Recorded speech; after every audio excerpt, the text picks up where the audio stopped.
ॐ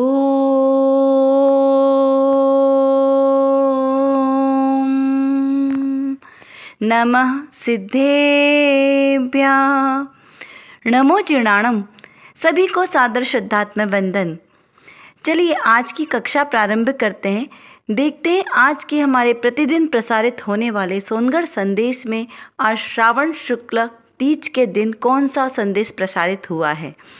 तो यह संदेश पूज्य बहनश्री बहन के वचनामृत के बोल के आधार से है। तो चलिए देखते हैं हम आज के इस संदेश में क्या विशेष बात आई है। वचनामृत बोल के आधार से है, तो देखते हैं इसमें क्या बात आई है। अस्तित्व गुण को बताते हुए यह संदेश है, चैतन्य को चैतन्य में से परिणमित भावना, अर्थात राग द्वेष में से नहीं उदित हुई भावना। देखिए नास्ती से बात चल रही कि जो राग द्वेष से मिश्रित भावना नहीं है, ऐसी चैतन्य से परिणमित शुद्ध भावना की बात यहाँ पर चल रही है। तो ऐसी यथार्थ भावना हो तो वह भावना फलती ही है।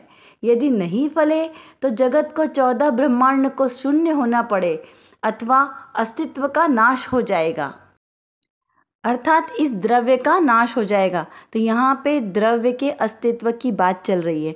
अब 14 ब्रह्मांड यानी समस्त विश्व में कितने द्रव्य हैं, तो अनंत द्रव्य है। जो द्रव्यों के समूह को विश्व कहते हैं, यानी जगत सृष्टि। तो ये द्रव्य कितने हैं? मुख्य रूप से अगर हम सामान्य रूप से देखें तो 6 द्रव्य हैं, और सूक्ष्म अपेक्षा देखें तो अनंत द्रव्य होते हैं।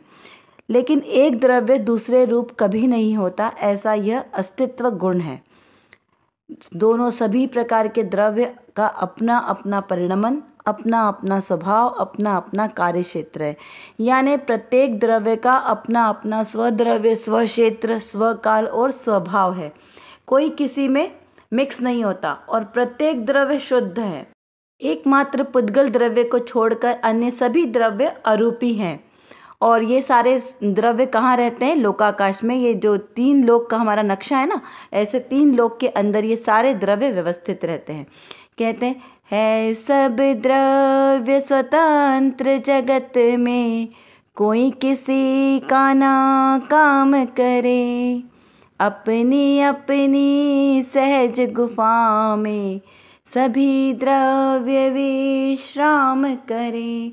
यानी सभी द्रव्य अपने अपने ही द्रव्य क्षेत्र काल भाव में रहते हैं। कोई किसी को एक दूसरे को इंटरफेयर नहीं करता। तो यहाँ पर क्या लिखा है? चैतन्य को चैतन्य में से परिणमित भावना। यानी जो मेरा आत्मा कैसा है, मैं जीव द्रव्य कैसा हूँ, तो चैतन्यता से परिपूर्ण हूँ, ज्ञान दर्शन स्वभाव वाला हूँ, अनंत ज्ञान वाला, अनंत दर्शन, अनंत सुख स्वरूप वाला मैं ऐसा त्रिकालिक शुद्ध चैतन्य द्रव्य हूँ। तो मेरे चैतन्य द्रव्य में से जो पर्याय निकलेगी वो भी कैसे निकलेगी? सारी चैतन्यता से ही मिलेगी। यानी सब ज्ञान की ही पर्याय प्रति समय उत्पन्न होगी। ठीक है ना। अब यहाँ पर क्या कहा? अर्थात राग द्वेष से नहीं उदित हुई भावना। यानी मतलब अस्थि से कथन क्या कहा कि चैतन्य तत्व की जो जितनी भी परिणमित होगी पर्याय वो कैसी होगी? सब चैतन्यता से ही बनी होगी। लेकिन नास्ति से कथन क्या कहा कि यहाँ पे राग द्वेष से उदित नहीं होगी। यानी जो राग द्वेष आदि भाव है इनको क्या कहा यहाँ पे? विकारी भाव। क्यों? क्योंकि ये जीव द्रव्य के नहीं है। यहाँ पर इस प्रकार लेना कि जो जीव द्रव्य का स्वभाव है वो कैसा है? वो उसी रूप परिणमित होगा। जीव द्रव्य का ज्ञाता, दृष्टा, जानना, देखना, सुख, ज्ञान वाला, चैतन्यता वाला, दृष्टि शक्ति, ये सारी जो आत्मा की अनंत शक्ति है ना, इन सबको भी लेना, क्योंकि ये सब क्या है? जीव का स्वभाव है। तो जो जीव के स्वभाव का हम जितना चिंतन करेंगे उतनी हमारी दृष्टि भी विशुद्ध होगी। तो जैसे जैसे आपका स्वाध्याय बढ़ते जाएगा आपको इसमें बहुत आनंद आने वाला है कि मैं आखिर में जीव द्रव्य, मैं कौन हूँ? तो जीव हूँ। तो मेरे में क्या क्या गुण है, मेरे क्या क्या स्वरूप है मेरा, ये सब का चिंतन हमारा चलना चाहिए।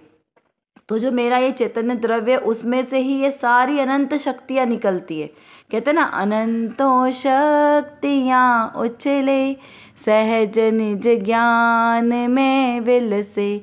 मेरे ही अंदर, मेरे ही ज्ञान में अनंत शक्तियाँ हैं। पर से नहीं आती है, पर से इनका कोई संबंध नहीं है। लेकिन ये जो मोह राग द्वेष के जो विकारी परिणाम है ये पर के अवलंबन से आए। और ये कैसे हैं? तो ये मेरे जीव तत्व से एकदम भिन्न है। मेरे चैतन्य तत्व में ये मोह राग द्वेष के परिणाम नहीं है। इस प्रकार यहाँ पर समझना है। और अगर हम ऐसा ना माने तो यहाँ कहा कि ऐसा ना माने तो 14 ब्रह्मांड शून्य हो जाए। यहाँ 14 ब्रह्मांड से मतलब लेना पूरा लोक, जो हमारा 14 राजू उतंग है ना पूरा लोक, यहाँ पे पूरा की पूरा लोक ही शून्य हो जाएगा, क्योंकि इस लोक में क्या है, अनंत द्रव्य है और सभी अब अपने अपने कार्य में निमग्न है। अगर कोई एक दूसरे का कार्य करने लगेगा तो कितना सब पूरा अव्यवस्था हो जाएगी ना। तो यहाँ पर इस प्रकार से लेना कि यहाँ पे किसी को कोई बताना नहीं पड़ता, इंस्ट्रक्शन नहीं देना पड़ता कि अरे तुम्हारा काम ऐसा है और तुम्हारा काम ऐसा है। ये सब सहज परिणमन है कि सभी द्रव्य अपना अपना ही कार्य करते हैं, कोई दूसरा एक दूसरे का कार्य नहीं करता है। ठीक है ना। तो इसलिए यहाँ पर फिर क्या समझना क्या है हमें इस संदेश से कि ये जो मोह राग द्वेष के परिणाम आ रहे हैं ये कैसे है, मेरे नहीं है। देखिए हमारी पिछली हम कक्षाओं से यही विषय पे हमारा चिंतन ज़्यादा चल रहा है कि ये जो मोह आदि परिणाम है ये कैसे मेरे आत्म तत्व से भिन्न है। तो यहाँ पर हमें उसी चीज़ को और दृढ़ करते जाना है कि ये सारे राग द्वेष आदि परिणाम मेरे चैतन्य तत्व में नहीं है, इससे ये मेरे पृथक है। इस प्रकार यहाँ पर समझना है। चलिए अब हम इसके बाद आज की रत्नकणिका देखते हैं कि उसमें आज क्या विशेष बात आई है।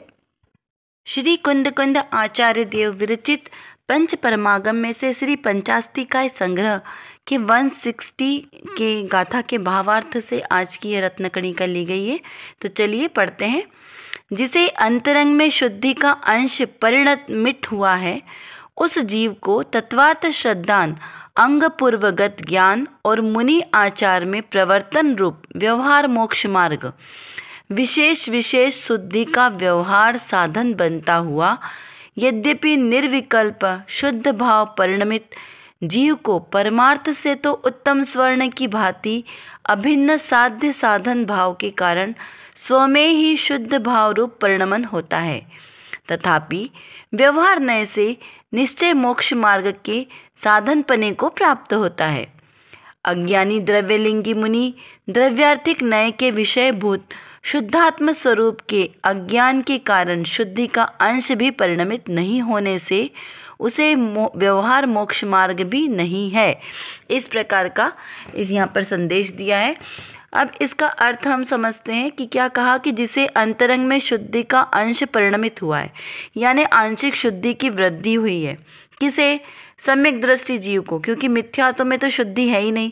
जब सम्यक्त्व प्रकट हुआ, मिथ्यात्व का नाश हुआ और सम्यक्त्व प्रकट हुआ तो जीव को आंतरिक शुद्धि की वृद्धि हुई। उस जीव को तत्वार श्रद्धांत, क्या कहा? 7 तत्वों का सच्चा श्रद्धान, क्योंकि 7 तत्वों का सच्चा श्रद्धान होगा, देव शास्त्र गुरु के प्रति सच्ची श्रद्धा होगी, तभी तो सम्यक तो प्रकट होगा, है ना। तो अब उसके बाद क्या हुआ? अंग पूर्वगत ज्ञान। अब यहाँ अंग पूर्वगत ज्ञान का मतलब क्या लेना? जो मुनिराजों को 12 अंग 14 पूर्व का ज्ञान होता है ना, द्वादशांग के पाठी मुनिराज जो कहते हैं हम, तो ऐसे उन मुनि आचार में प्रवर्तन रूप, तो जो मुनि आचार, मुनि के आचरण के प्रवर्तन में जो निमग्न है, ऐसे जो मुनि है उनको क्या है? व्यवहार मोक्ष मार्ग है। किसकी बात चल रही है यहाँ पे? द्रव्यलिंगी की, कि जिनको अभी तत्वार्थ श्रद्धान हुआ है और 12 अंग 14 पूर्व का ज्ञान हुआ है, ऐसे उनको अभी क्या हो गया है? व्यवहार मोक्ष मार्ग। अब उसमें विशेष विशेष शुद्धि का व्यवहार साधन बनता है।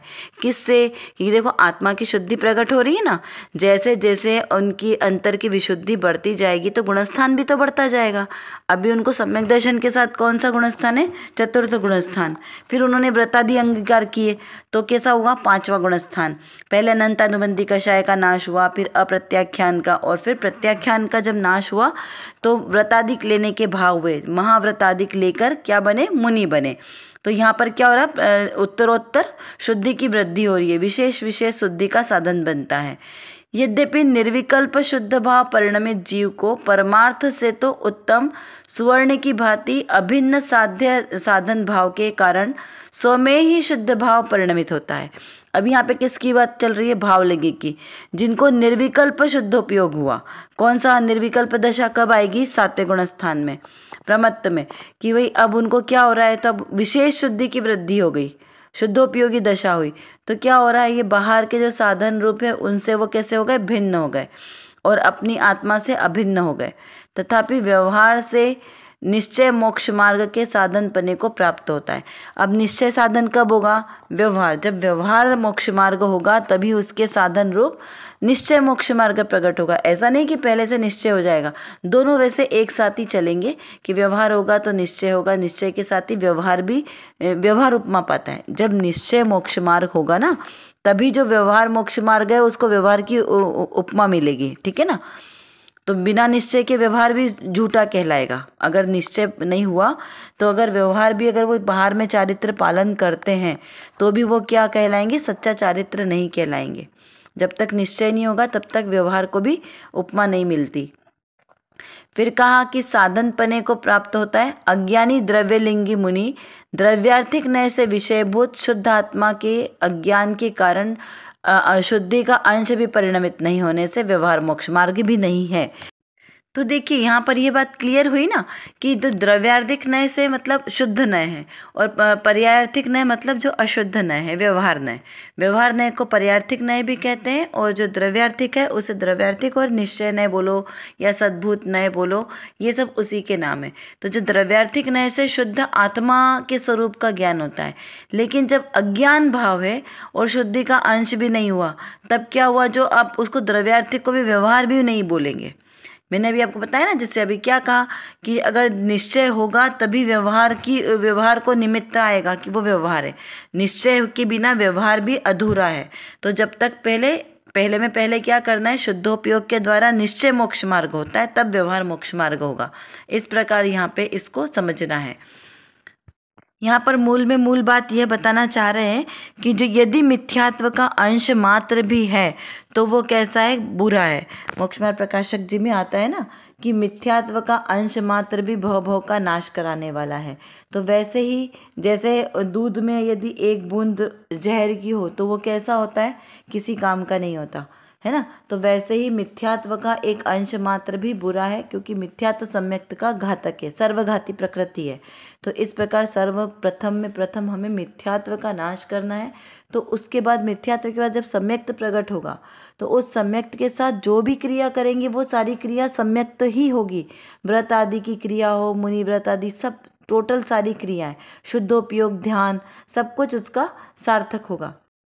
तो इसी तरह आप बार बार चिंतन करते रहें तो आपको विषय बहुत सरल हो जाएगा। इतना कठिन नहीं है, समझने से आसानी से हमें समझ में आ जाता है।